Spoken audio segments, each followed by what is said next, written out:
Hello friends. क्या आपने कभी किसी हाथी को चेन से या रस्सी से बांधा हुआ देखा है? अगर नहीं भी देखा होगा तो ये तो जरूर आपको मालूम होगा कि हाथी को रस्सी या चेन से बांध के रखा जाता है। लेकिन क्या आपने कभी सोचा है कि ये हाथी वो चेन या रस्सी को तोड़ के भाग क्यों नहीं जाता?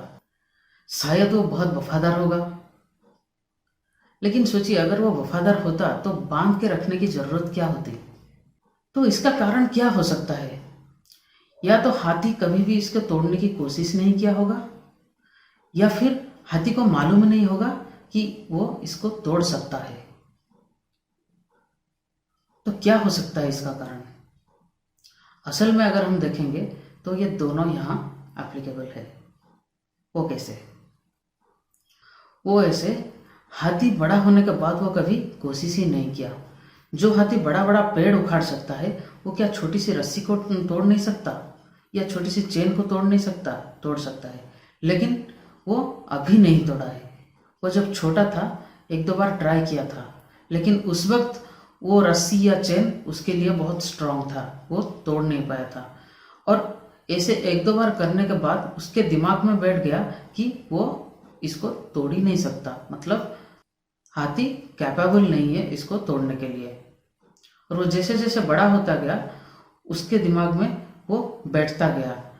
जबकि हाथी अभी बड़ा बड़ा पेड़ तोड़ सकता है, लेकिन वो छोटा सा रस्सी तोड़ नहीं सकता, क्योंकि उसका जो बिलीफ सिस्टम है, वो बिलीफ सिस्टम कंसीव कर लिया है कि वो उस रस्सी को तोड़ नहीं सकता।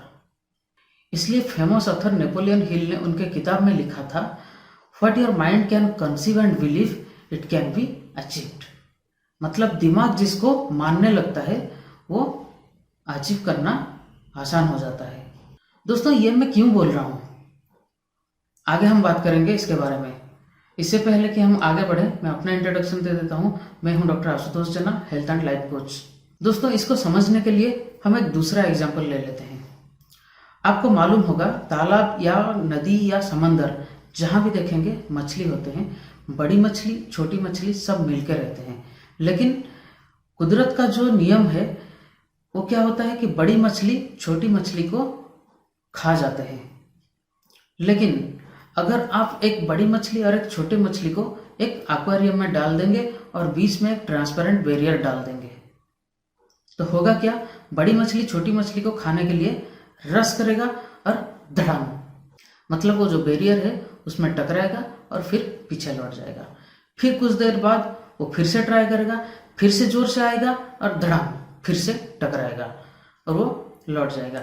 ऐसे एक दो बार टकराने के बाद वो क्या करेगा, उसका स्पीड कम करेगा, धीरे से वहां तक आएगा और वो बैरियर से जब वो धीरे से टकराएगा वहां से वो लौट के चला जाएगा।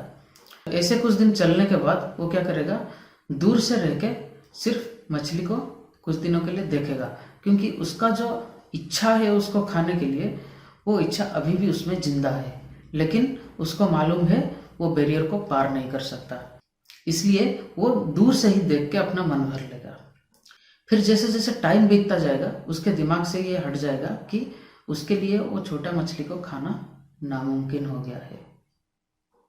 फिर क्या होगा, वो उसकी तरफ देखना भी छोड़ देगा।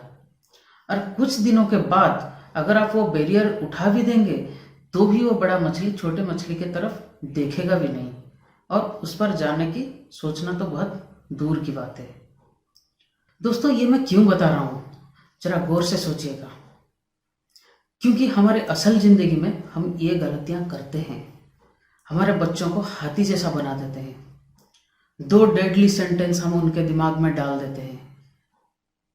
क्या है ये दो डेडली सेंटेंसेस? तुमसे ये नहीं हो पाएगा और तुम ये कभी कर नहीं पाओगे। ये जो दो डेडली सेंटेंस हम दिमाग में डाल देते हैं, वो बच्चा बड़ा भी हो जाता है तब भी वो छोटा सा रस्सी को तोड़ नहीं पाता है।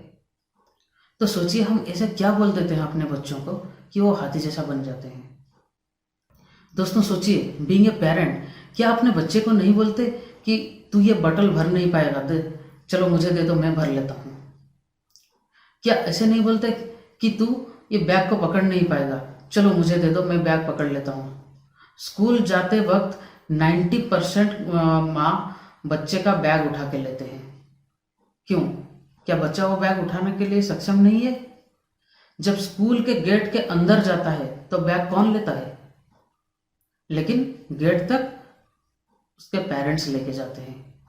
इसका मतलब उसके दिमाग में एक छोटा सा मैसेज छोड़ देते हैं कि तू ये बैग को उठा नहीं सकता है, चलो मुझे दे दो, मैं उठा लेता हूँ और उठा लेती हूँ। मतलब बच्चों के दिमाग में हम वही एक सीड डाल देते हैं। और इसका ज़्यादा प्रभाव देखने को मिल रहा है ये लॉकडाउन होने के बाद। लॉकडाउन के बाद क्या हुआ, ज़्यादातर ऑनलाइन क्लासेस और ऑनलाइन एग्जाम्स हो रहे हैं और पेरेंट्स क्या कर रहे हैं, बच्चों का होमवर्क भी करके डाल देते हैं और जो भी असाइनमेंट दिया जाता है वो भी आधे से ज़्यादा पेरेंट्स कर लेते हैं। और एग्ज़ाम की बात तो ना बोलना ही बेहतर है। अगर बच्चों को कोई ड्राइंग बनाने के लिए या उसको कलर करने के लिए दिया जाता है तो पेरेंट्स करके डाल देते हैं ताकि उनका बच्चा फर्स्ट आ जाए। और क्योंकि ये ऑनलाइन एग्ज़ाम है, सामने से कोई देख नहीं रहा है, इसलिए कई पेरेंट्स भी बच्चों के एग्ज़ाम पेपर लिख भी देते हैं। इससे क्या होता है ना, उनके बच्चे का मार्क्स तो ज़्यादा आता है लेकिन बच्चे के अंदर हम एक सीट डाल देते हैं कि तेरे लिए हर काम मैं ही करूँगा। मतलब वो जिंदगी भर हर काम के लिए अपने पेरेंट्स के ऊपर डिपेंडेंट बन जाएंगे। इसलिए दोस्तों ये सही समय है अपने बच्चे को एनालिसिस करने के लिए। अगर आपका बच्चा आपके ऊपर डिपेंडेंट हो रहा है या ओवर डिपेंडेंट हो रहा है तो आपको यहाँ कुछ कदम लेने की ज़रूरत है। दोस्तों एक बात ज़रूर ध्यान रखिए, if you are making your child dependent on you knowingly, they will be over dependent on you unknowingly. मैं फिर से बोलता हूँ, if you are making your child dependent on you knowingly, then they will be over dependent on you unknowingly. इसलिए दोस्तों अपने बच्चों को अपने ऊपर डिपेंड करने के लिए मजबूर मत कीजिए, उनको अपना काम करने दीजिए। Just think one thing, are you making your child or breaking your child. दोस्तों अगर आप एक पेरेंट हैं इस बारे में ज़रूर सोचिए और आपका ओपिनियन हमें कमेंट बॉक्स में दीजिए। तो मिलते हैं अगले वीडियो में। नमस्कार।